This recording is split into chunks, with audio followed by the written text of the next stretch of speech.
So you have written the poem, then comes the next step in terms of deciding what you want that poem to do for you if that job isn't already done. So we're going to be talking about poetry goals to get today. Actually, I guess it's more like poem goals.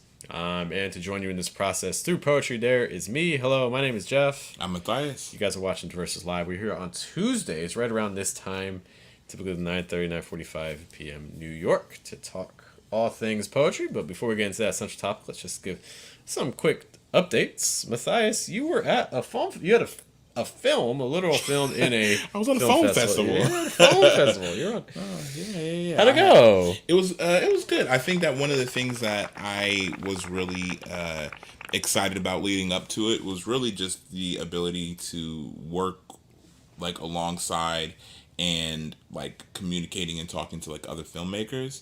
And so I think more than just the opportunity to show the film, which was really cool and was really good, I think that I really enjoyed meeting like other like filmmakers, met other actors, and like was able to really just kind of meet and connect with some people that were really passionate in the field. I think one of the really interesting things about like my processes so far, and just like the work that I've done. Oh well, a lot of the work that I've done so far, it's been about me reaching out to people that are already in community that I'm already in community with. So it'd be like poets, singers, rappers, stuff like that, and like models that are like looking to like branch off and like do like acting and stuff like that, because these are people that I already have in my network, and that's been incredibly enjoyable, and it's absolutely something that I'll continue to do.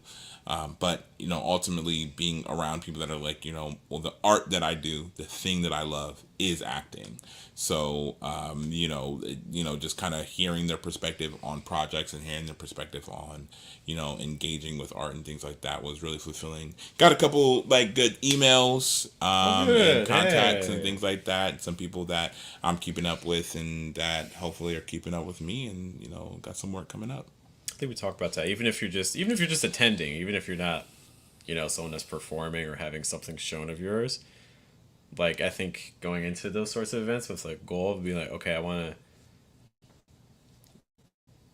don't have to like leave like a business card or anything like that, but like trying to Yeah. at least strike up a slight conversation with like one person, two people, because you just never know where these sorts of things go. For sure. And so much of life is about the relationships and the people. And I think trying to just get involved with community. So I'm glad to hear about what you're able to walk away with. Yeah, for sure. I think one of the things that, like when we're talking about what it looks like in like poetry spaces, that I would really, again, a space like this is the reason why they have like such strong parallels is because it's just you're involved in an art, you're involved in a craft, and a lot of people they're communicating with in their talk, like a lot of people get feedback from people in their life, and that's cool. There's nothing bad about that. Yeah. So if your mom, your cousins, your siblings, your family, your friends and stuff like that, if they think that you're good and they're like that's always good, and that's always like really upbuilding. But yeah, like being around people that are pursuing this as a craft and pursuing not only the work but also the community, like these are people that if you get an opportunity again to be around, because once the film festival is over, unless there's like another event of this kind, we're probably going to go sink into our own individual projects and work with our own Right. individual communities, and that's good too. But you just don't want to miss that kind of opportunity. Yeah. Yeah, because I mean, at the end of the day, if you're taking your work seriously, then it can't. It's less about your family and your friends. It's about the strangers who interact with your work and Yeah. choose to take it even a step further. Yeah. That's how we start really seeing impact. Yeah. Um, I saw this. It was interesting. It was somebody had said it on Facebook, and they were just really frustrated. They had like a product, and like they were just really frustrated that their family and friends, like they were frustrated that the product, like they were eventually gonna end up having to like close and kind of go out of business. Oh, you know what it was? It was like like lashes, like eyelashes, and so Okay. somebody like did people's eyelashes, Okay. but like they actually sold the eyelashes, right? And so Human like eyelash in those days. they would grow them, tear them off, They and didn't then know. They give stole them from dad. but yeah, they were just really mad and loud, on social media, just about like kind of being frustrated that their friends and family aren't supporting them, and that's the reason why their business is going down. And I'm like, yeah, if your business is going down because your family and friends are supporting you, then like you're not engaging with your business the right way. You probably didn't have a business. Let's be honest. Yeah, I mean that's Probably it. didn't have it. If the way that you thought about this thing going was my family and friends are gonna keep my business open, I'm like, yeah, no, like that's just not the case. I've lost a poet friend I had stopped talking to me just because I didn't go to one of their shows. Yeah, It's just well, like, I mean, we end up being friends again, but I just well, friends is a strong word. I prefer co-host. we should keep it professional. Slow down. We're still healing. You guys can't see it, but we're taping on the floor. It's when the reality is that it's not about. I'll compare it just to YouTube. If you're the last person I want watching my YouTube channel, honestly, if I'm being honest, are my friends and my family, because I talk about them all the time. no, because there's a reason. Because friends and family are like the worst people to subscribe to your stuff. They're the worst people to like to like your stuff on Facebook and stuff. Because the thing is that they don't actually care. Like what they'll do is they want you to do well, but they don't care about what you do. So what do? They compromise. So what do? If they see you have a video come out, they're either not going to click it, or if they do click it, they're going to click it, they'll press the like button, and then they'll leave. Yeah, or you know what? And I think that's because you're not building a community around people that is already your community based on your community just being. I don't want to interrupt you, and because that's a real point, and that's a tangent. Yeah. Okay. Good. But just to kind of finish that point, because some people might be like, "Well, why is that so bad? I'm getting the like." No, it's horrible for me now, because the way these platforms work is the thing they care about is they care about attention. They care about how long you're on the platform for. That's the thing they care about the most. So if they see that someone clicked on this video and they watched it for 10 seconds and it's like an hour-long video, what does that tell the algorithm? They're like, oh, this ain't a good video. You know what I mean? Yeah. And if I get like 10 friends doing that, no one else is going to watch this video because they're not going to show it to anyone. And then it gets worse because the next time that your friend or your family signs on, they're going to get shown something of yours, and then the same thing's going to happen. And it's going to keep repeating itself, and then, until the algorithm is like, oh, they don't actually like this. So then what's going to eventually happen is they're just not even going to show your stuff to anyone because like people don't like it. So you're never giving your content the chance to find its real audience. Your family and your friends aren't your real audience. We have to move beyond them as soon as possible. Yeah, and that's like that's really critical. I think about like open mics too, because open mics are a really good example of so like I'll have, and I'm not going to say any names, but there's been poets in the poetry community from like way back when I first started that they're like when I first saw them perform, I was like, oh, you're like I like your work, like you're good, and like I really want to see it kind of progress and like kind of do other things. I'm creating a connection with this person based off of their work, right? I don't have any kind of other motivation for them excelling or doing well in the poetry community, except I like their work and I want to see more of their work. And I think your family and friends have an investment in you and not necessarily work at all. You know what I mean? Like they're just like, you're good. I remember when you were 6 years old and I used to carry you around Disneyland or something like that.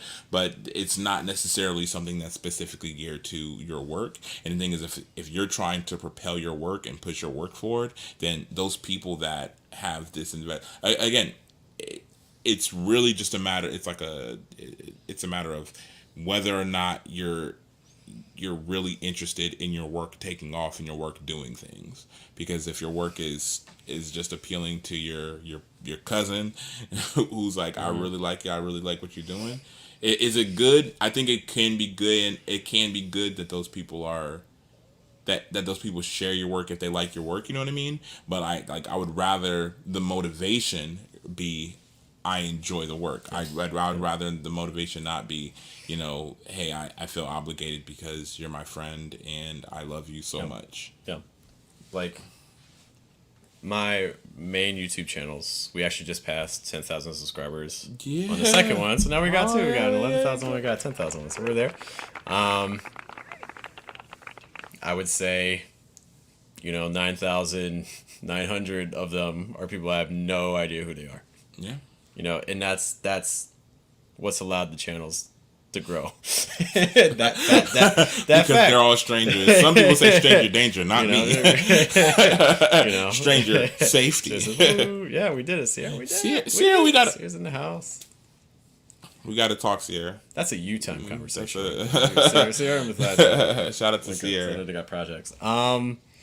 So, if the worst thing you can do to someone if they're starting off a channel or a new project, like a social media thing, the worst thing you can do is subscribe to them or follow them.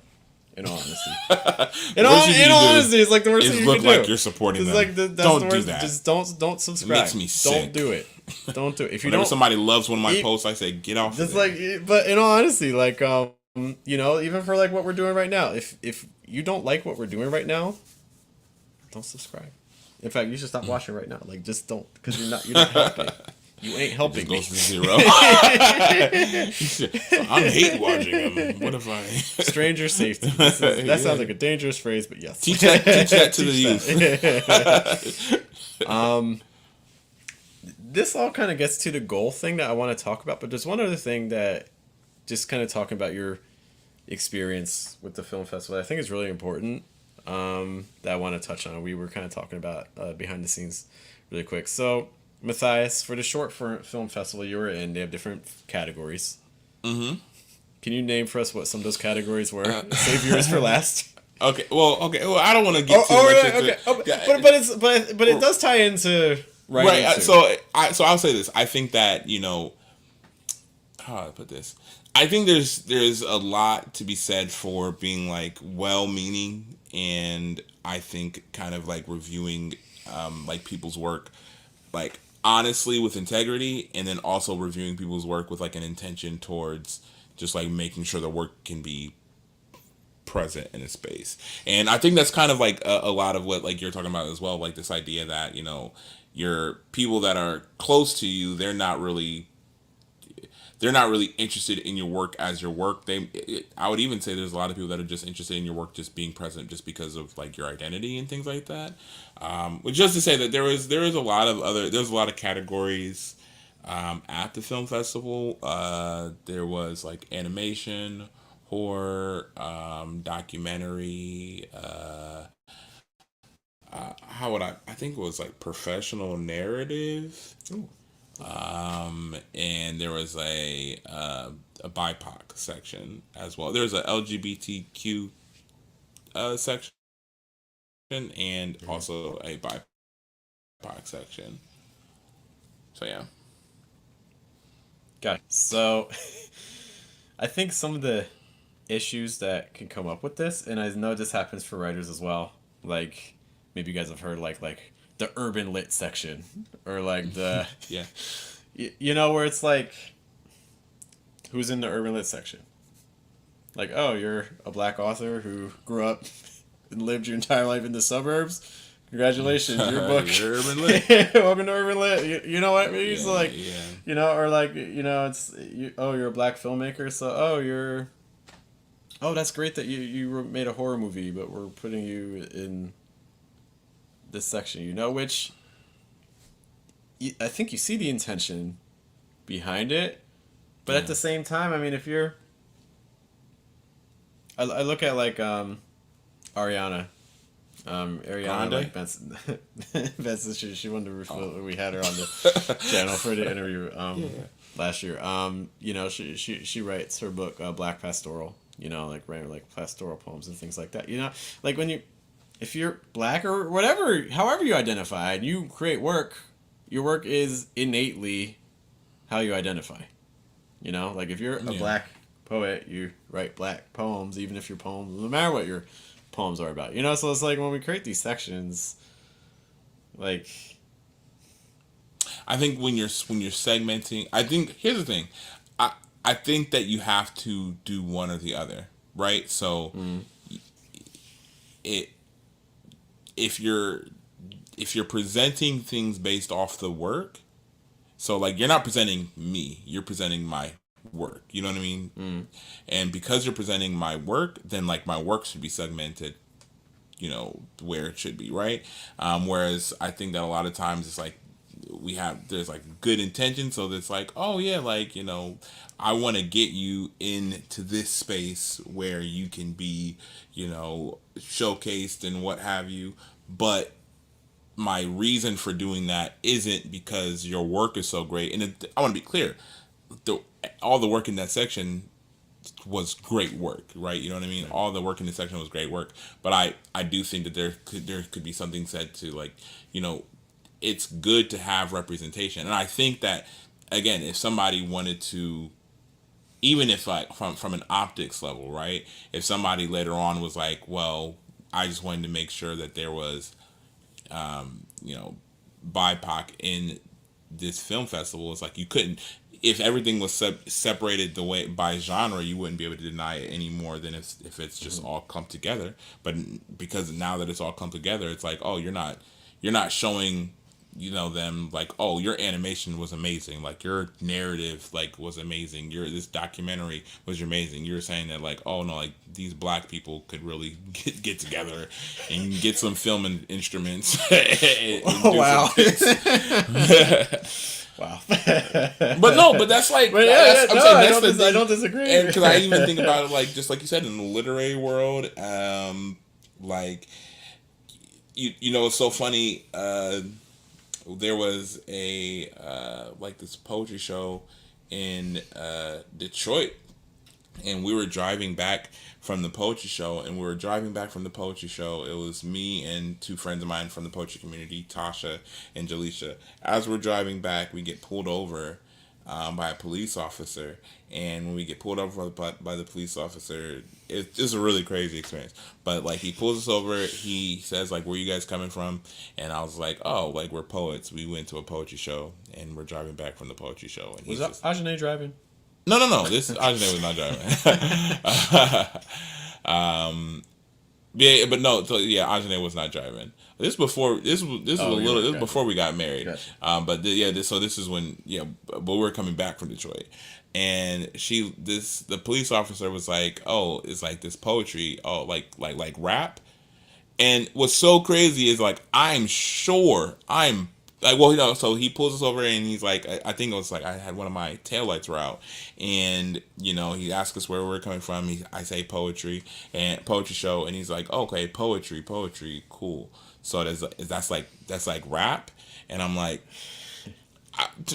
I'm just trying to get home. It's like 1 o'clock and close to 1 o'clock in the morning. I'm just like trying to get. I had to like drop everybody else like that's in the car off at their house, and then I had to go home. So I'm like, it's late night. Yeah, kind of whatever. But what I'm very confident of is that if I were like not black and I said poetry, the next thing that comes to their head isn't rap. You know what I mean? Like then, like, you know what I mean? Like he hears me saying poetry out of my mouth, out of this face, is like he must be rapping. But like somebody else saying poetry, they're probably like, yeah, like this beautiful art. Which I want to be clear, I honestly and truly believe rap is an incredibly beautiful form of art. So that's not to say it's not art. It's just to say that when I say something like that to like that police officer, he's thinking rap. You know what I mean? Mm-hmm. And I think that's the thing that it kind of feels like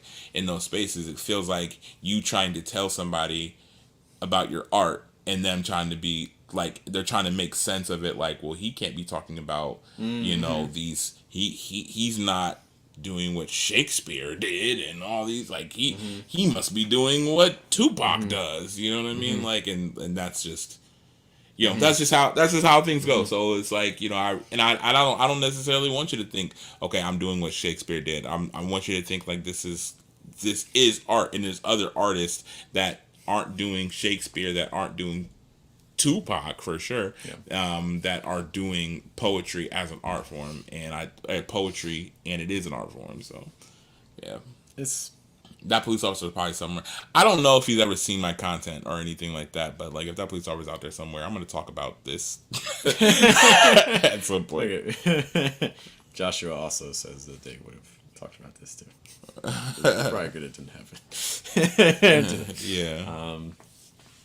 Yeah, it's like on the one hand, I get the intention behind it, but on the other hand, I do think it can end up actually being more damaging than not doing anything at all. Just letting them exist. Just do the categories. Like, why? Because I'm saying, like, that makes, again, I think, like, having that section, again, it's just, to me, in a lot of spaces, it feels like a signal outward. It feels like, hey, just want to let y'all know we have black people at this film festival, right? for sure. Right. But I'm like, for me, I'd much rather experience black people's work in their proper genres. You know what I mean? Like, how about, like, actually, if you're really worried about representation, how about in your horror category? What if, like, the majority of them turned out to be, like, black films? You know what? Like not like intentionally, but just like it just happened that all the films you picked were like just from black. Like, there's ways that you can do this. Well, I mean, it's just I would want it to be like organic. You know what I mean? No, like, I would love for like the work to be spread out, because it's like, again, like, just happen naturally. Like, just pick the stuff. Yeah, pick the stuff. Like, I don't. Anyways, if you guys have thoughts on that, let us know, because this happens. It happens in all the arts. It's not film. It's all the arts. Yeah. Anyways, so you guys are probably wondering. Some quick updates on my end. I'm submitting again. I haven't submitted in a very long time. I used to be hardcore about Switch. I used to have, like, I'm gonna throw a boo in there just to that's it's a deserved boo, because I've taken some time off. There was a time when I used to have, like 40, 50 submissions out at any given time, and I've slowed down immensely. So, for those of you keeping track, I'm working on a chapbook. I finished the manuscript for the chapbook. It's taken. I have a poem called Excerpts, Letters from Thomas Jefferson and Barnum Bailey. I've expanded it to a chapbook length collection. So now we're sending it out to things. Here it says woo boo. See, that's great. So sending it out to things, so cool. My goal is for that chapbook to get traditionally published. The next writing project for me, I want to work on a series of essays. For those of you Finnish or who are familiar with Marcus Aurelius, the Roman emperor, has a book called Meditations. I'm trying to do like a poet meditations on meditations, where like just taking things he said and then like doing like short mini essays, like not even like page length, like maybe paragraph to 2 paragraphs on like different excerpts and things. And this is I want to make a little essay collection that I self-published. So traditionally published the chapbook, self-published the essays, and then the full length, maybe go back to traditional again. I don't know when I make a full length. That's the short-term plan. So there's that. In addition to that, one of the things, if you guys saw last week's stream, we were just kind of talking about ways to get poetry out in front of people. And one of the things we mentioned was talking to coffee shops and being like, hey, I'm going to put together an audio of 5-10 local poets. And would you guys mind like once a week for like a half hour or an hour just playing this track, Yeah. So I've gotten some emails from different coffee shops. So we're going to be talking to them. I have a name for it. Nice. It's called the Coffee Verse. The Coffee Verse. It's like now entering the Coffee Verse. The Coffee Verse. So we'll be in contact with a couple coffee shops, and they seemed optimistic. I haven't reached out to the highest of the chain yet, so we still have to start some conversations with some managers and things like that. But the initial response has been positive. Cool, man. So we got the demo for that. Anything else poetry wise? Button poetry contest. So I've submitted. So one of the things that I've been doing. Oh, sorry. My bad. My Sorry. bad. I just gotta navigate one thing here before our computer dies. Sorry, guys. Brief interruption. Continue. Don't let me. Let's stop. Sorry. But yeah, no. So I started doing button poetries, video contest. I actually so I have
Hey guys, give me one sec. Our computer died. We're rebooting.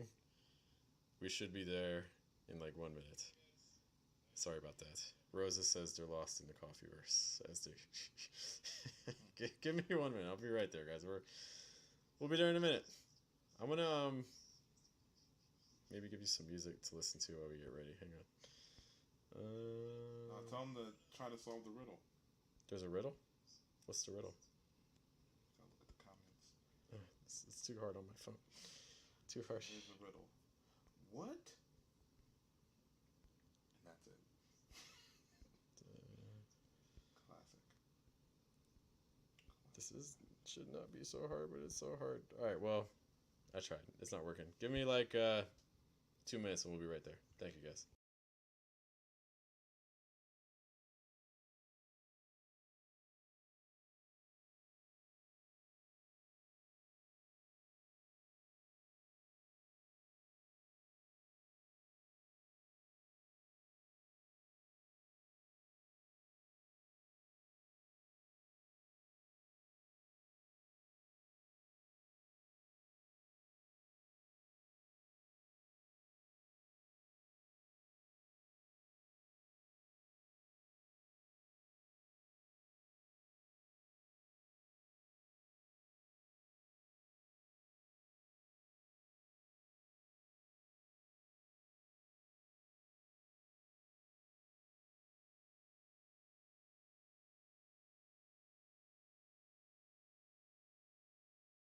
And hey,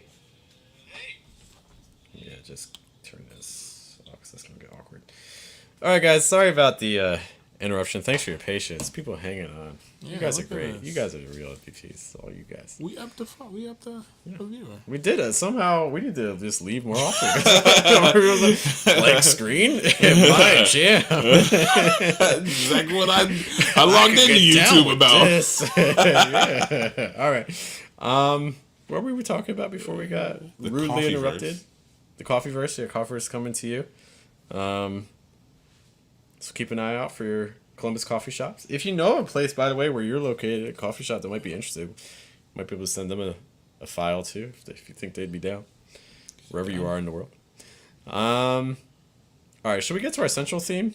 Yeah. Oh wait, no, the button was- poetry. Oh, Button. yeah, Oh, please, that's where we please, missed please, it. okay, That's okay. where we missed it. Talk about Okay. I'll be quick. So, yeah, Button Poetry has a poetry video contest that is actually wrapping up on the 31st. So, if you're listening and you're a Columbi, if you're from Columbus or you're on this coast, then it's How about technically- Columbites? You're a Columbite. That sounds like a. Colombian sounds like a national. But no, I'm a Columbi. Anyway, all right. Anyways, But no, so essentially they have a poetry video contest, and it ends like if you're on it ends like 12, ends midnight Pacific time. So whatever time that is for you, just know that. But yeah, I've been working with some poets here in the city, and just been putting out poetry videos.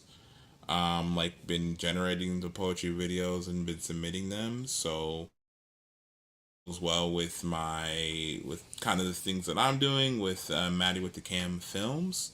I'm essentially wanting to do more poetry videos and really kind of incorporate the things that I'm doing, kind of creating narrative poetry wise and creating narrative video wise. So yeah, I submitted those. I just submitted a poem from myself as well the day before yesterday, and I might do one more before the contest ends.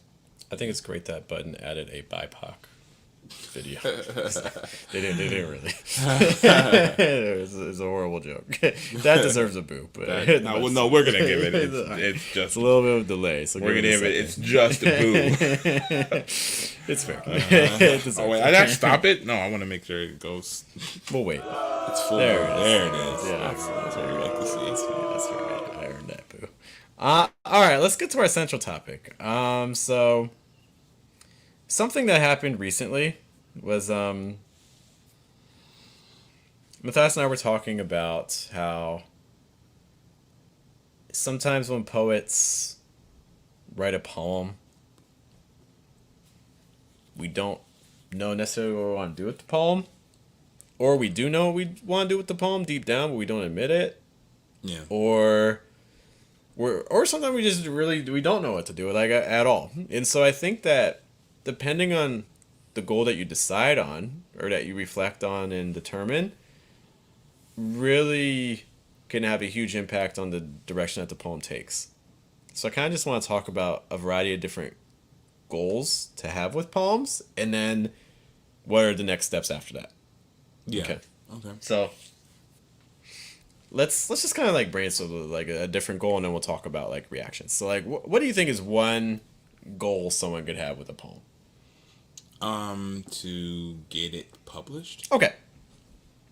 So then, I mean, that even opens up a lot of discussions too, because is it like, I want the poem to get published anywhere, or is it like the opposite extreme of that would be, I want this poem to get published in like a tier 1 type journal that gets me like recognition. I can put that, it's going to look real good on my, writing resume. Because both of those have different approaches. That's right? fair. Yeah. Because, which is good. So like we're talking goals, and each goal can have goals inside the goal. You know what I mean? We're very Inception like. So if the goal is like, I just want this poem to get published, well, in a lot of ways the job becomes easier, because I literally just need to find any. I mean, if I'm going real simple, I mean, I could just technically just putting it onto a social media platform is publishing. Gotta do it. Okay. You can go self-publish if you want to go a little fancier, like, find a way to do that. Or you can try to find like a journal that has a higher acceptance rate or something like that. Not necessarily too selective with the pieces they take, and submit it there and get your publication credit and be like, look at me, I got a poem published. Good job. Yeah. But if the goal is no, like tier one, top tier, like the Harvard of poetry journals or things like that, well now the task becomes a lot. There's a lot more work involved, Yeah. honestly, because one, you have to find a journal. Two, you have to make sure that your poem is one, meeting the requirements for the submission. Okay, but then two is also meeting the craft requirements for the submission. The expectations are different, right? So that means I probably need to be familiar with what I need to do in the submission process. Like, what are the things they're going to be looking for? Like, if you're looking at like a tier one journal, then that there's some expectations that a lot of editors are going to put on your piece. They're going to expect there's got to be a turn. The form that you're using is really reinforcing the message that the poem's doing. Message aligns with what they would typically publish. The message aligns with what they do, you know? Knowledge of like different craft element, like figurative language, extended metaphor, use of like alliteration, consonants, if you're using meter or something like that. References to other poets, you know, directly or indirectly. Other things, for instance, like concision, eliminating filler words, you know, finding ways to navigate a lot of what's in vogue right now is cutting out a lot of things, like for instance like articles, watching your prepositions and things like that, like any language that you can really try to trim down, cutting, avoiding cliche, like the list goes on, right? There's so many things that editors are kind of looking for, clear stakes. The requirements for that are just very different. So that means that also just even think about audience, because now if I have a piece and like that's my goal, well suddenly it doesn't matter what I think about my own poem. It matters what they think about my poem. Yeah. Which means I need to be able to detach myself from my piece, which some people are able to do, some people aren't. And sometimes it depends just on where you are in the journey too. So suddenly those things like outside feedback and outside opinion matter a lot more than if I'm just writing for myself, which is a whole other goal. Because if the goal is just writing for myself, well then I write the poem, and that's kind of, as long as I'm happy with what the poem's doing, then that's it. Yeah. You know what I mean? Yeah, and I think I don't know. I think that there's like a Venn diagram of sorts as well. So it's like, you know, if I'm writing the poem for myself, yes, but all the poems that I write for myself, I also want to get into like a journal.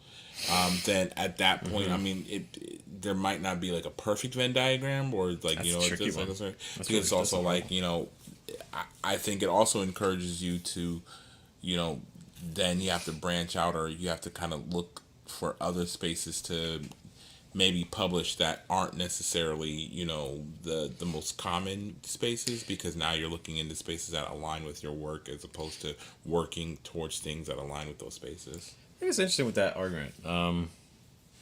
Because I find that if I'm writing a poem, I'm not writing for me. But at the same time, by like if I'm writing a poem, I'm thinking if I spend time on this poem and I'm crafting it and honing it, I want this poem to get published.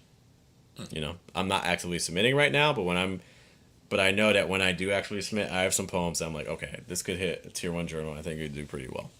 I think you could find a home somewhere. You know what I mean? Yeah. And what I find is that even though I'm writing with that intention that like I want this piece to get published, which means that that external viewpoint is really important to the piece. Yeah. I find that those pieces are still for me. Like it's not like by aiming for that the poem is less for me, if that makes sense. Because I think a lot of times when people, just from conversations I've had with poets or seeing what people post online, like social media, it seems like a lot of times there's pushback like, no, the poem's for me, but it's like there can be both, you know, because what I find is that the more I push to write a poem that I think can do well in a publication, that also develops my I'm able to also do more with the piece too. Like it elevates the piece for me personally Yeah. as I strive for that higher goal too. Yeah, it's also something to, how would I put it?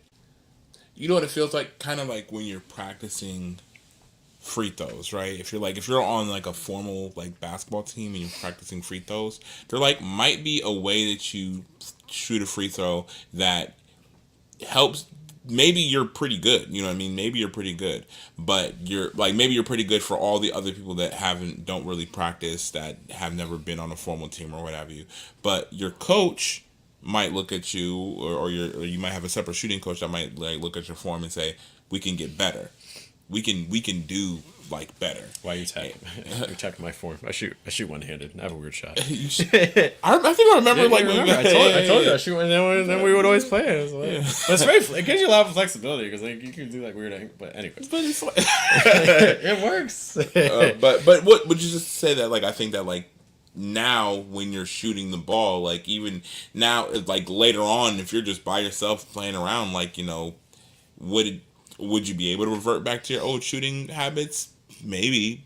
Or actually more than likely, but would it benefit you more to shoot with your new shooting habits because it gets you a little bit better? And like when you're shooting the ball up there, it's like whether you're by yourself just shooting around, or if you got the game is on the line and you got millions of dollars, whether or not you're gonna like in the NBA or something like that, it's like your goal is to get the ball into the hoop. You know what I mean? Like I want the ball to go in.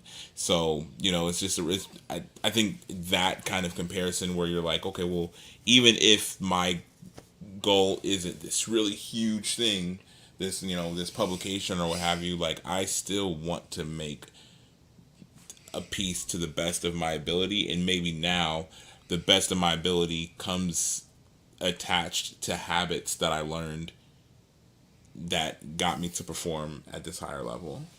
So, yeah. What's what's another goal that you could see someone having for a poem? I mean, honestly, for me, if I would say not necessarily goal, but I have an aim to create visuals for pretty much everything that I'm writing now. Okay. So I think because even that could kind of change potentially subject matter. That could change images that you use in the poem because you might be like, I want something, so I want to pair with a visual. Sometimes like that may be like, okay, you may even have an idea of a visual you want to pair it with. Maybe you want to pair it with like a bird, or maybe you want to pair it with like a food, like you know what I mean. So suddenly I think it can alter your word choices inside the poem. Because you might be like, I want to make. I mean, you can do like abstract images, but you might be like, no, I need something really, really concrete or grounded, so that way people can make the immediate connection with it, or whatever. Like I think it impacts the choices you make. I think potentially. Yeah, a lot of the work is like reverse engineered from the inspiration, and so I might have an idea for where I might see something that I'm like, oh, that's a really cool, or this is like a really cool experience, or this is something that I've experienced that was really cool, and then the poem comes out of that expression as opposed to working myself to it. Which I think also kind of leads to like that idea of like tying it with a project, and I think that's something if you talk to a lot of poets, in the industry right now, one of the things is that when they're writing poems, a lot of times they're not writing individual poems that operate independently. They're writing poems that can work as part of a series, or more often not a collection. They're thinking, oh, this poem is going to fit in my full length, which is about this topic, or this chapbook, which is about this topic. So it's like we're not just writing, oh, here's a poem about the sun, oh, here's a poem about a breakup, here's a poem making about fun about my poem about the sun. So it's like Joshua likes your visuals thing, so keep him posted. So like I think thinking about the overarching project that you're working on, whether it's a visual project, if it's a book, think about, okay, how can this poem fit in the book? because if you're just writing just random poems, it can be hard to make it into a cohesive thing. And can you write a book of like random poems? Sure, but a lot of times if you're trying to do traditional publication, especially from your more recognized presses and things like that, they're going to be looking for something that's a little more cohesive in general.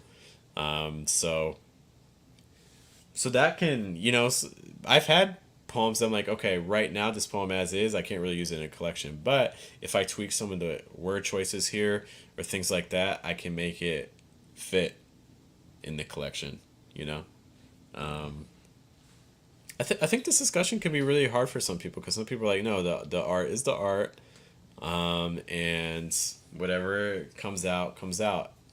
But I guess I'm more of the opinion that no, you can't. There's some aspects of the poem you can't control. The poem's going to go in the direction that it wants to go in. Yeah. But if I have a project in mind and I have the finished draft of the poem, I can ask myself, okay, so here's this finished draft and here's this project I want it to work in. Are there some choices I can make in the poem so that now it can fit better? What can I amplify or what can I, take away so that way it becomes a little bit more cohesive? Yeah, it's also like it's about like intention in sitting down for the poem. I think about and I feel like maybe I bring this up a lot, but I think about like a collection, like a film, right? So like a film is a compilation of different scenes, and if I'm making a film, like the scene 2 is informed by scene 1, and it's gonna inform scene 3 and 4 and 5 and all that other good stuff. So if I make one scene and I'm like, okay, wrapped on that scene, and then I get to the next scene, I'm like, let me just see what this scene's trying to say. Like now I've gotten to a point like I'm probably gonna have a fairly incoherent kind of production because what I decided to do was I decided to, I just let the art do whatever the art wants to do, as opposed to having an intention behind, what I want to put on the screen. So the same thing can be for your either poetry album, your book, your chapbook, or your whatever form your collection takes place. It's just like it takes place in, like, that collection has an identity that is dependent on other pieces of the work in the collection, and that the other piece of the work like inform. And so really kind of keeping that in mind, it's the thing that's hard is being like, eventually I write another poem that'll go in that collection. You'll be trying to write that book for years, you know what I mean? But if you're like, yeah, let me sit down and, okay, for this book, I need a poem about my childhood experiences at the zoo. Like, let me try to think about, bring back to memory these childhood experiences at the zoo. But if you're like, I'm just going to wait until at a point in my life where I want to talk about the zoo, it's like maybe that doesn't happen for a couple years, and so maybe you'll never get that. But you can be intentional about it right now and start producing that work. Or without that project, you may never even think to write a poem about the zoo. But then if you're like, no, I'm writing, and then, that's the thing, like, like, creativity works best with restrictions. We talked about, like, the worst thing you can do, I feel like, for an artist is just give them a blank page and say, make something. Like, that's really hard. But if you like, make something with this word, it needs to have this meter, and it needs to do this, like, that's way easier. That's why I lock my art class in their classroom, and then I just leave. Or you're like the Joker. You have to figure out what goes on the canvas. We have one job opening. There's two of you. One job. There's two of you. Make it fast. Yeah. I can do both monologues. I can do both. We don't have to do that now. But it need to be understood. I can do both Joker's monologues where he's telling you how he got the scars. I can do it. So if you ever had a show where you're like, hey, really quick, does somebody in the audience, do they know how the Joker does his monologue? Please, somebody tell me. I'm your guy. Send me up. That is like such a great aspect of that movie. It's like how each time he tells the story, it's different. Especially because you don't know that until the second time he does it. Like, oh, he's just well, no, that's a very very typical thing about like Joker's personality, and I really love like I think they really understood the Joker. They did such a good job. There's some incarnations of the Joker that do not understand the Joker. I think Christopher Nolan understood the Joker. Yeah. Anyways, this is My don't know. father. That movie's so good. That's what we love. Okay. Just to give one final example about like the project stuff. Yeah. So like the last 2 years when I was at Kabe, I was like, oh, I want to write dad poems. And what happened? Well, the 1 week I was there 2 years ago, and then this year, I wrote dad poems, and it wasn't like I wasn't sacrificing my art to be like, oh, I have to do this. Like, no, it just happened. Yeah. You still make like it's not like the idea that like these sorts of restrictions and things like that, or like the idea of like commissions. Like people are like, oh, commission work doesn't allow you to make to your art. I mean, maybe to a degree, but like I think in the right commissions, they kind of give you an idea of what they're looking for. Yeah. It's still creative. Like it's still pulling the same. I don't know. I just personally don't see the arguments against that. Yeah, what I'll say is like I'm writing work right now, and so I want to be clear. There are people that like they have a much more determined like window of time that they can be creating. You know what I mean? And that could be whether it's like just typical 9 to 5 job stuff, or if it's like life stuff, or if it's like your literal life, if you have like something that's happening with you in that regard. So like there's people that look at something like doing commission work, and they're like it's taking away in a tangible way from the work that I want, and that's if like there's some people that are writing work that is very much so I want to be this whimsical kind of ethereal almost kind of personality in my writing, and which is to say that like depending on the commission that could happen, because like that's just not something. There's a lot of places that would maybe commission you to do work that aren't looking for that, and I think that there is something to that, but which is also just to say that like it also kind of depends on what commissions you're taking on, like what you're trying to do. That's your fault. Like like I think like if you end up in that situation, like don't attack the commission system for that happening. Attack yourself for taking on that commission. Like, no, we need to clip that. Like, no, that's your fault. Because it is like you have control over this. Like it's like when I'm working with clients. Like I meet I have students. So again, I have a teaching business. I meet people. Like my job on my call, like first call for a student, and I'm talking about this. I'm trying to dissuade you. I'm trying to do everything I can to be like, yo, this ain't a match. This isn't gonna work. I try to throw like, yo, your schedule's already too busy. Oh, you're not interested in pronunciation. You're just interested in just like you just want to do like public speaking, or like, oh, you really just want to sound clear. I'm not just here to make you sound clear. I'm here to make you sound. I'm throwing all the things at you to be like, yo, is this a good fit? Because if you just sign up for a call, I always start skeptical until you give me enough proof to be like, all right, this can work, Yeah. But I have to approach it that way, because otherwise I'm going to take on things that I don't enjoy. So I got to make sure that this is in alignment. And I think this also gets back to this idea of like poetry and business. And a lot of poets kind of cringing when they hear the word business, because they think that money by itself is just automatically going to corrupt you. When in my opinion, money... I let it corrupt me.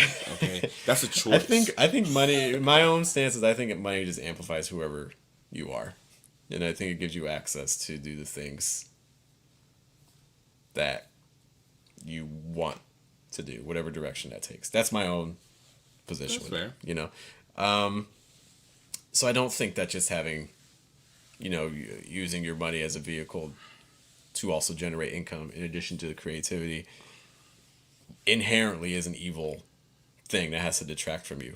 But I do think that, speaking of goals, I think you need to have very clear goals. Like, I think you need to kind of have I'll put it like this, like, if a decision comes up, or like an opportunity comes up that potentially goes against with your own mindset, or like the goal, the values you have for yourself, and you hesitate, you kind of already lost. Like, in my opinion, because it should be something like, if something comes up and it's like, this goes against how I normally view myself, and you're even taking a moment to allow yourself to entertain it, I think that's a really negative sign. So, because I think the soonest that we can have kind of like a code to be like, okay, this is what if I have a business around art, this is what I do. This is my interest. This is something I don't do. This is something I disagree with. This is what I like. The things you agree with and the things you want to do are just as powerful as the things you disagree with and the things you're against. Yeah. You know, this needs to be like as black, in my opinion, this needs to be as black and white as possible, because then when an opportunity comes up and you're like, well, this kind of goes against one of my things, it's a no. Yeah. Like it's a no. Like there's no debate. It's not. It's just like no. We're not doing it because again, you entertain it and then you bend. Then maybe you won't bend right away, but like I don't want to run the risk later on. Like I think it's just make the decision easiest for yourself. So I think this is going back to commissions. If you're taking commissions that you feel like are taking away from your sense of creativity or things like that, I blame you. Yeah. So I'll say this. I think that there are some people that are in the position to be able to organize their life so as to reject things that don't serve them. So I think that there's a lot of artists out there that are like, if an opportunity comes my way, like I kind of have to like move forward with it, which is not, fortunately, and you know what I mean, like fortunately, like, you know, that's not position like we're in, but there's like Sure. there's I just know that there's some artists that are like, okay, if an opportunity comes my way, even if it was not my what I would typically do or something that I would typically, you know, endorse or really like get behind, it's like I have to kind of take the opportunity. But that being said, I do think that there's like absolutely like there is still accountability even there. You know what I mean? So like even in that, it's like it's even if it's a choice that you have to make, just understanding what that choice is in that time, and also being like, okay, even if I would not typically do this, I also like I need to like do some kind of work in order to kind of build platform, whatever the situation is. And then once I have some reps and once I have some funds or whatever like that, I can do the things that I want to do, or I can have kind of some really staunch, crystal clear kind of guidelines. But you know, one of the things that I think it helps free you up for is like the freedom of having to make decisions. Because like, let's say for example, there's like I don't know, what is his name? Is it Steve Jobs? It's like Steve Jobs, like he woke up every day and he knew exactly what he was wearing every single day. It was the same clothes he was wearing every single day. Did that too. Yeah. So it's like you not having that decision that you're making every day. It's like, and you don't even know, but it's like it's a lot of weight. You know what I mean? Like, and it might not be a lot of weight. It not feel like a lot of weight, but like every day, if every day you're spending 10 minutes, man, what am I gonna throw on? What am I gonna do? I'm like that could still that could calculate, or that could add up. And I think that when it comes to kind of what you're doing, what you're, you know, what you're willing to do, what you're only doing, all that other stuff. If I this is what I do, this is what I would do, these are my goals, this is what my art would look like, this is what my art would look like in this space. If I already know all that stuff, if I take some considerable time to really iron that stuff out, you know, what's today's date? August 27th, 2024. If I do that right now, then, you know, January 13th, 2025, somebody has an opportunity for me. I don't have to think about whether or not, you know, whether or not it fits in with my brand, because I've already thought about that. I don't have to think about if I have the time for it, because I've already thought about that. I don't have to think about what it looks like for me to do this, or if it's too much or too little or whatever like that, because I've already thought about it. And I think that like having those kind of clear cut boundaries really frees you up to kind of be more decisive by being less decisive, because like I don't have control over the decisions that are already there. 100%. No, because it's just, and I think now is the time. SpongeBob in terms of having everything already prepared. Like listen, he was living. We should all be like SpongeBob. We should all be like SpongeBob. Actually, don't be like SpongeBob. He didn't get paid nearly enough to make those Krabby Patties. He was the driving force behind the whatever the Krabby Shack, whatever it is. He was the driving force behind that entire operation, that entire industry. And Mr. Krabs hoarded all that money. Like SpongeBob should be living it up, but he's not. He lives in a pineapple. So I mean, I don't know. it's there's things we can talk about there. That got to a really dark place. But I mean, you could tie that to like, cause the one thing I'm afraid of is like, okay, so like if you're trying to make a business out of your art, you're like, well, I don't have clients, so I gotta take what I gotta take. Yeah. You know what I mean? When does that mindset change though? That's the thing I get nervous about with that, because it's like,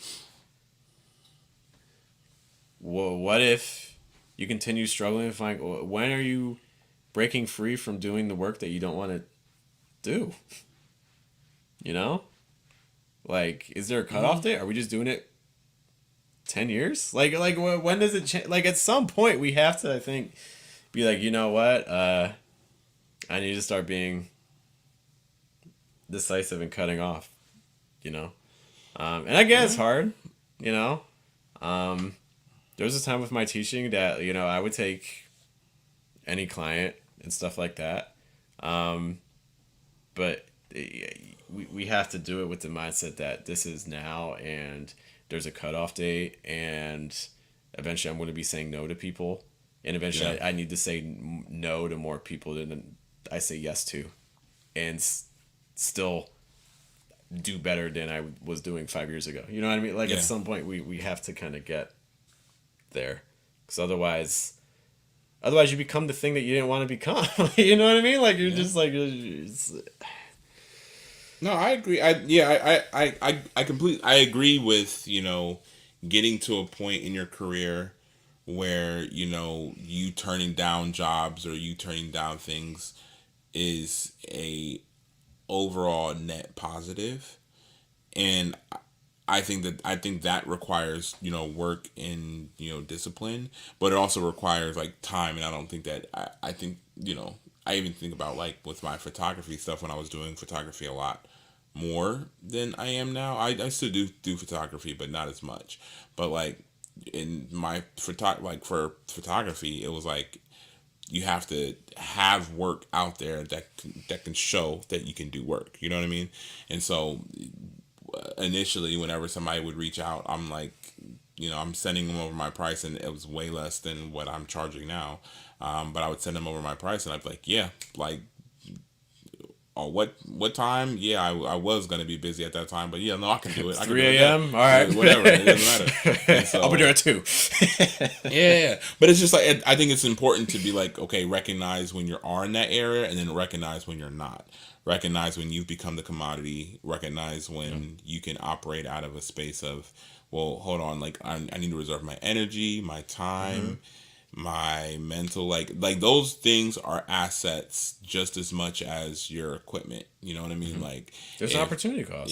Yeah. But if I'm burnt out, if I'm frustrated, if I'm like, oh my gosh, I've been doing this whole time, I'm like, if that's costing me more than that job paid me, then that's turning into a problem.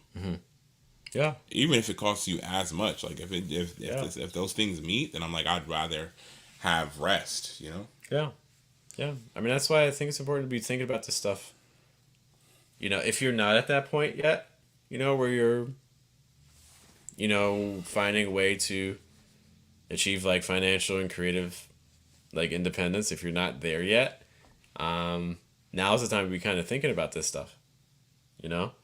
And it takes a lot of pushing. Like, I think it's like, even if you say no to something, but it's not like that time just like you just sit there twiddling your thumbs. Like, no, you're doing work to build up to the time later on when, you know, you're gonna be at a more stable position.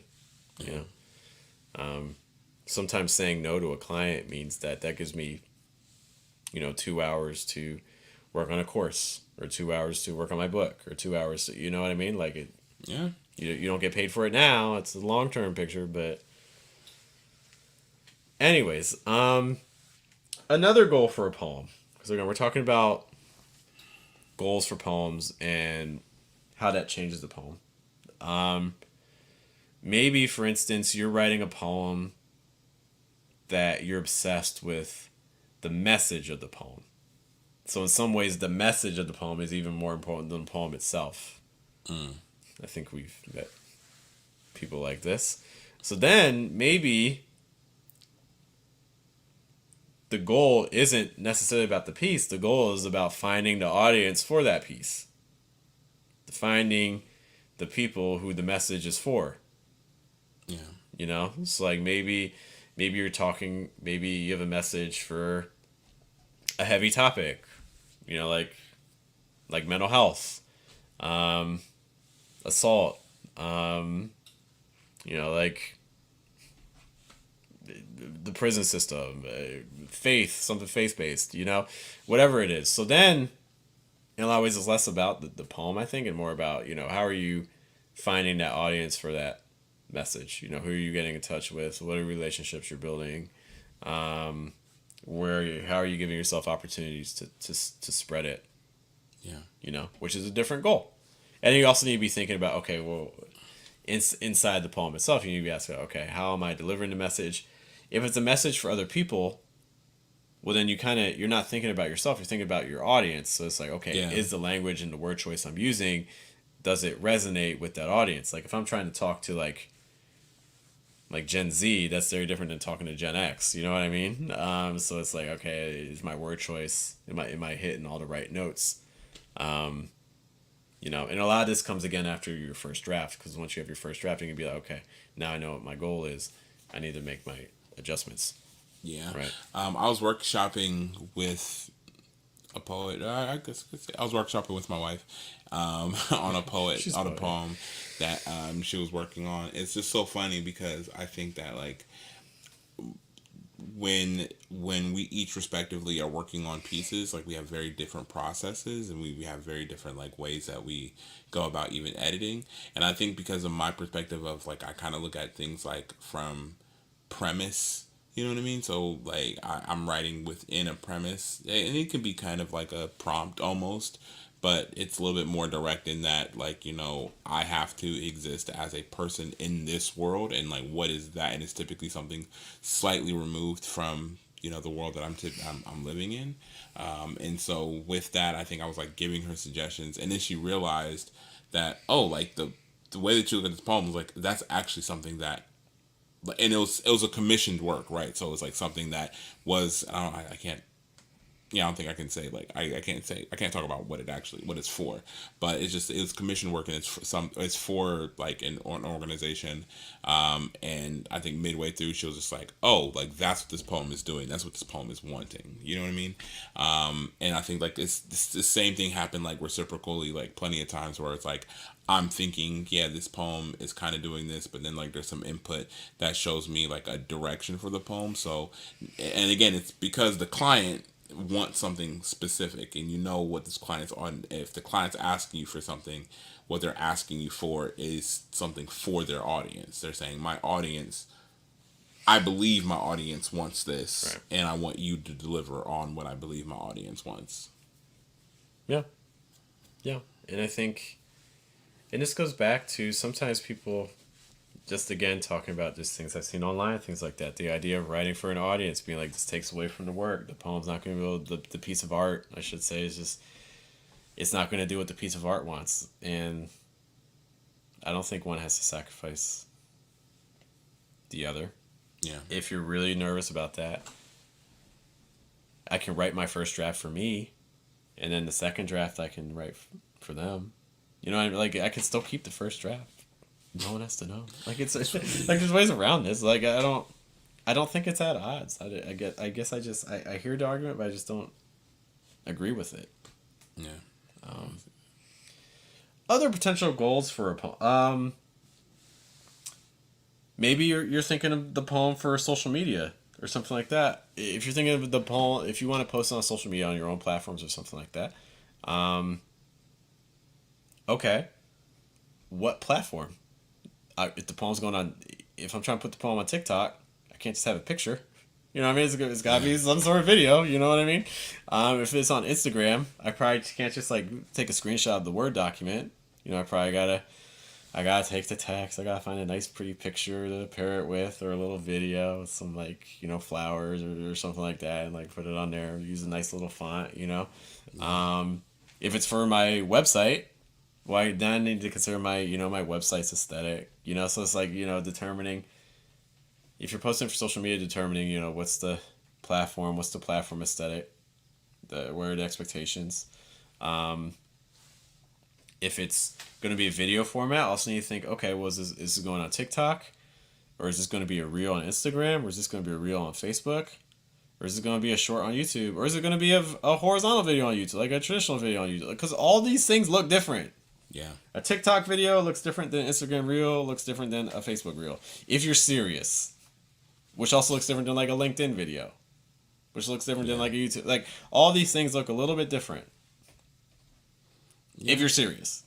Yeah, and there's also something to be said for like finding something that works that you can work kind of consistently. One of the things that I'm working on now is just like being able to create a line of content that has a consistency to it that I can replicate and I can do multiple times, and that works on its platform multiple times. So like really kind of looking into not just being able to do something once, but what can you do and replicate. Mm-hmm. And replicate, for instance, with video editing. If you're editing a video, and like if I'm editing a video and I find a shortcut that saves half a second, doesn't even save that much time, it just saves half a second. Over the course of a year, that's gonna save me like a day's worth of hours. If you know what I mean? if you're doing video editing and you find something that's like okay, so this was so this I seems got a little hack too, but yeah. this seems small, but it's like it made a huge amount of difference. So like the video editor that I'm using right now, there is a function to be able so essentially whenever so before each of the takes that I had, I would put on different tracks and I would be kind of organizing them. If you into video editing, you kind of understand. So depending on the project, like so for Ajay's project had 9 different tracks, but we had a whole bunch more content, but we had 9 different tracks. My computer would just be like oh my god. It's almost like but it had like 9 different tracks, and so essentially what I was doing is I was like lining everything up. But like let's say I had to I cut one of the tracks and I want to use a different part of it, and I wanted to bring like that entire track over. Essentially, in order to do that, so like if I had like a space, and so like somebody says words, and then I create a space where I might have a slide, and might be text or something like that, or I might have like a picture or something like that, and then I have the rest of the tracks going. Now, before, if I did that, essentially I had to move every track over the same distance, but it's not necessarily as hard as you think, because I'm like, what I would do is I would do the little hold control, and then click all of the tracks, and then move everything in the same distance. But what I found out is that one of the cursor adjustments that I can make is one that selects everything to the right or selects everything to the left of my guideline. And oh my gosh, like when I tell, and I was like, you start kicking yourself, because it's like then you start thinking about all the time. It's okay. Like, we don't worry about the past. We're about tomorrow. I worry about the past. One of my films is literally about me worrying about the past.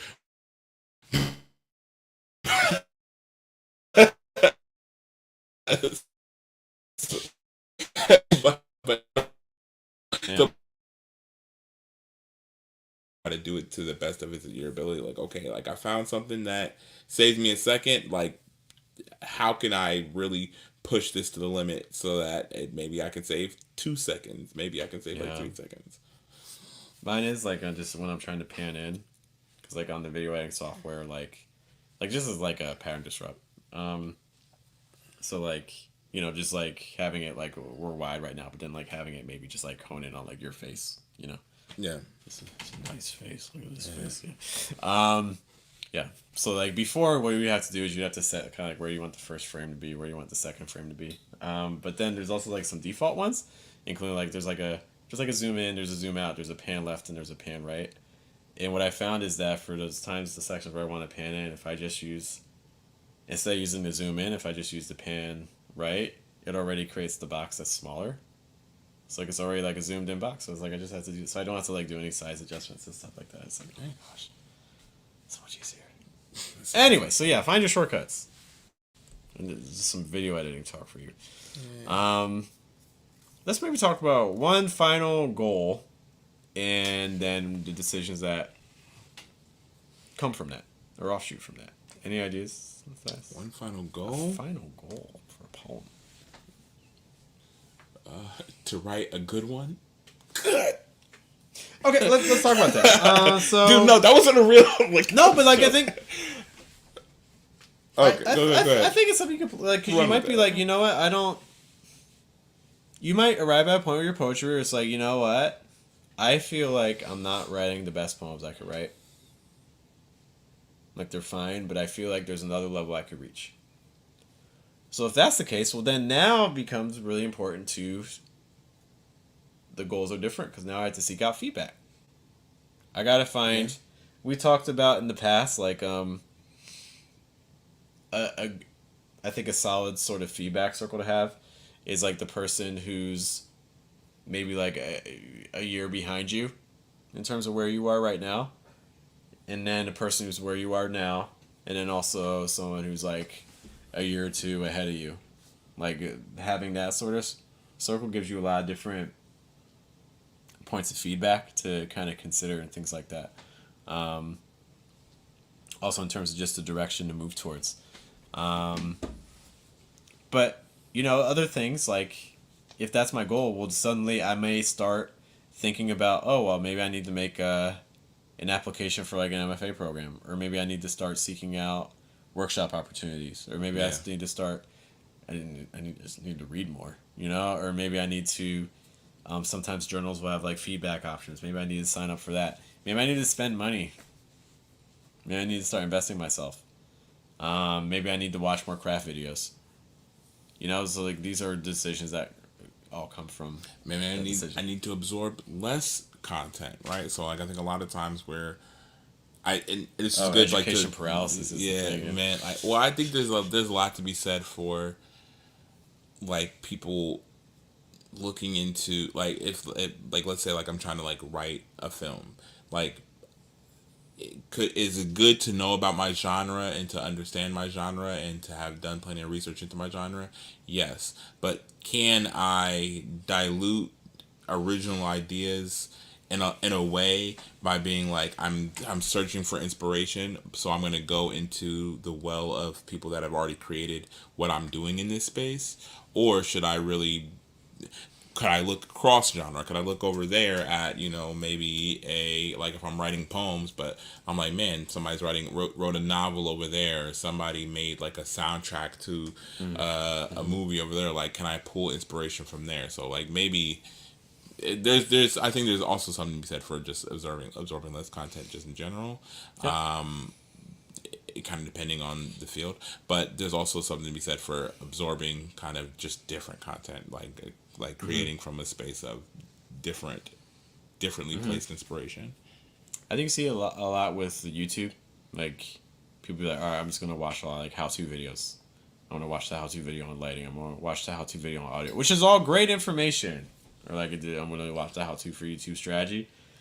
But at the end of the day, if you're watching all this stuff and you don't actually make a channel or you don't actually make videos, like education paralysis is a real thing. Like I tell my students, like I have some different services and things. And what I see with some of my students, because some they're living abroad and things like that, and they come to the classes, which is great. Yeah. But I also tell them that some of us are going to class as a defense mechanism because we're afraid to seek the real interaction. There we go. The class, I push them in class and we do things that make them uncomfortable and are new. But the thing that would make them really uncomfortable and feel real new would be like, you know, how about you find a native speaker to talk to online, you know, and things like that. You know, so sometimes we feel like we're moving forward, and we are to a degree. but we're actually afraid of doing the thing that would really move us forward. I think there's like that. There's that whole like kind of dynamic of, you know, somebody being like, "Oh, I got a degree in this field," and then somebody else being like, "Well, I've been working in this field since I was 15 years old." I'm like, there's one of those. If you're both 25, and like somebody says, "Hey, I have a degree in this field," and then somebody says, "Well, I've been working in this field since I've been 15, 16 years old," then like I'm and again, it could be the case that, you know, there's something comparable, and I could be making the wrong choice. But I'm like, the choice that I would err on is the person that has been operating in the field for that long, just because it's like, you know, the job that I want you to be able to do. Like, there's no better educator than actually putting things into practice. Yeah.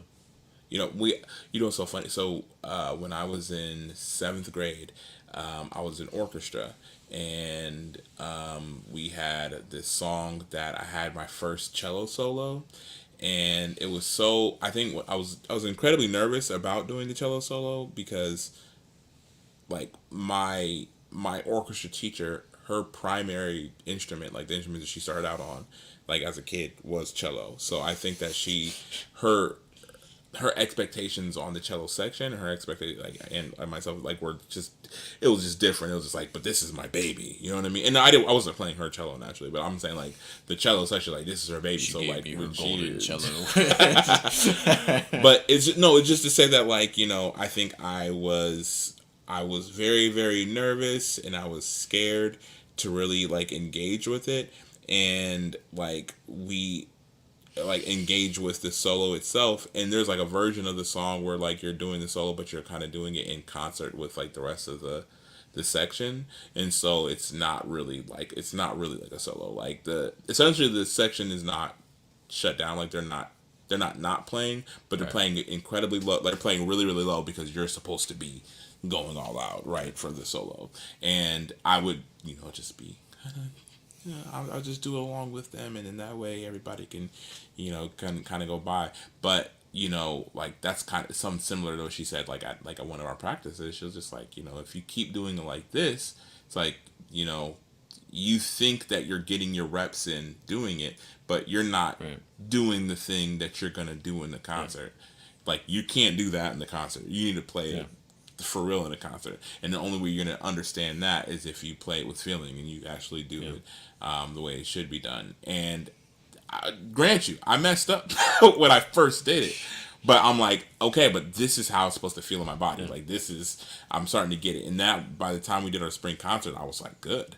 But like, if I would have kept kind of doing like that kind of small version of it, like I would have never gotten to that point. So yeah, just actually doing it, actually, you know, getting out there and doing the art, doing the craft, and like exercising in the craft, then, you know, I think you'll get a lot more feedback, and you'll get much better feedback, and you'll also get a stronger experience, a stronger transferable experience. Transferable experience. Okay, there we go. Yeah, I mean, again, if the goal is to get better at writing poems and write better poems, or whatever this skill is, the last thing you want is to feel comfortable. Yeah. You know? So then you need to ask yourself, how can I not feel comfortable? What do I need to do? Shut myself into a locker like they did when I was in 7th grade. Yeah, but eventually you can even get comfortable with that. The uncomfortable thing would have been putting them in the locker. You're right. Let me turn the tables. No, run. Good times. Any final thoughts? No, none. Just that Nike had that's some really good copyright. Just do it. That's great copyright. Not related to anything. Apparently, there's this TikToker that what they do is they take like classic logos and just like, they're like, these logos are horrible, and then redesign them, but actually make them look horrible. like really bad. But like, apparently they got, I haven't actually seen the images, I was just hearing it from someone, but apparently they got big enough where like big companies are actually approaching them like, do our logo next, make us look horrible. It's like, hey, all right, what please. Which actually leads me, so one idea I want to do is, and I think I actually told you, like, I I want to do a series where, how do I put this? Putting up like classical pieces of art, and then I don't think I think a whole poem would be a little bit tricky, but like maybe doing like a metaphor that kind of captures what's displayed in the piece of art, or something like that.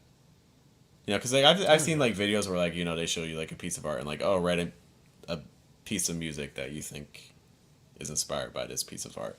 And like I'm trying to think of ways to engage like people with poetry, and I think a whole poem would probably be a little bit inaccessible for a lot of people. But I think like a single line or something like that, I think people would make the time to appreciate that. I think. I don't know. We'll find out. Keep an eye out on this will probably be on our Threads page or something like that. Maybe on our Instagram too. Yeah. Give me a little bit of time. This week's kind of hard, but it's something to think about. All right, with that, I'm gonna close this out. Thanks for hanging out with us. I know a couple people were here almost the entire time, so I appreciate you guys. Thanks to Joshua, especially. Thanks to Sierra was here earlier. I don't know if she's still here, but thanks for hanging with us. We'll be back next week. Some more things happening this week. Our open mic this week. I'll tell you too. Unfortunately, I can't do the open mic this week because we have to travel out of town. So open mic this week is closed. But we'll be back next Friday. Photo Thursday. Again, I'm at home because our kiddo is still doesn't have school yet until next week. But on Thursday we're doing a workshop. So if you're trying to get a poem edited, we have a couple spots open for that. So please do message us if you're in Columbus. Wednesday we have Lo-Fi Poets. We'll be back on the channel tomorrow, listening to some beats and prompts. Also, if you're in Columbus, we've moved our poetry event calendar. We moved it from WhatsApp to a group message on Instagram. So if you'd like access to that, leave a comment. And I think that's everything. Sounds like everything. All right. Keep us informed. Some other goals that you have for your poetry, and how's that impacting your writing? We'd love to know that too. Yeah. Once more, guys, my name is Jeff. I'm Matthias. We will see you next week on The Versus Live. Thanks for hanging with us. You guys take care. Have a good day, good night, good afternoon. Bye.